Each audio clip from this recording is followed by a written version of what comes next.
guys lead the NFL with 4 block kicks. What does that? What are you most proud of when you think about that stat and sort of what it means for your team?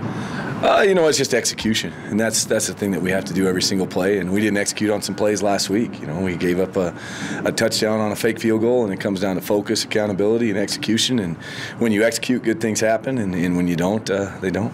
How do you practice punt and kick blocks specifically? We've seen guys out here with soccer balls before, with hand placement, things like that. What's sort of the technical aspects that make the big thing is you have to separate the group. You can't go full contact naturally, and it's a big contact play. So what we do is we separate the field goal block unit from the field goal unit on Wednesdays, and we go against what we call, the dummies, and we actually go full speed against them and try and execute the timing, because that's what it is. Is Justin Simmons what makes that play possible? In other words, teams could have it, but without him, can you do that? There's no question, no.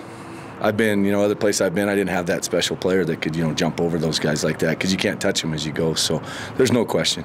And then the guys around him just doing their job, and it's one block's all block, So that's our mentality. Did you tweak it then from the Baltimore game? Let's tweak that version of it.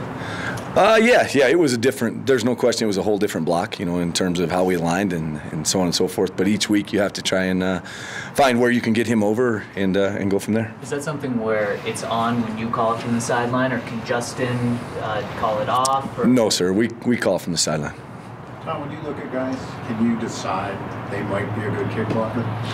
No question. And we got some good ones now. In Derek and in Gotts, in Shaq.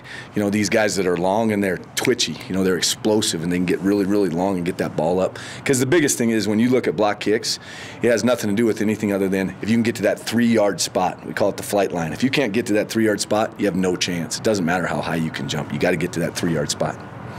Why is Cincinnati's special team so dangerous? They're top 3 in punt return, 13 in kick return. I'll be honest with you. I think it starts with Darren Simmons. I think he's a great coach. Played him the last 6 years, like every single year in the preseason and then during the regular season. And then number 2, it's a culture. With Erickson there, when Pack was there, they've always had great returners. And so it's just one of those things where he's done a great job with those guys, and they play their tails off for him.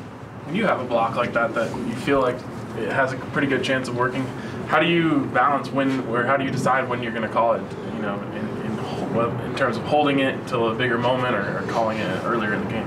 I think, you got an ace, you got to throw it, so you throw it early, and that's how we play. If we got to play on, we're going to call it, and hopefully that get the good result. The special teams coordinator, how often do you have to kind of recruit guys for your units? Is there much sort of discussion about trying to convince guys to do certain roles or just trying to find the right positions? No, not in this league. There's great players in this league. They understand the importance of special teams. And at the end of the day, you got to win every single play. The first play and the 60th play, they all got to match up. And we got to win every play, and we have great players here. It's a great culture. It's a great organization. Every place I've been, I've never had to ever recruit a guy. They play their tails off for us. All right. Thank you.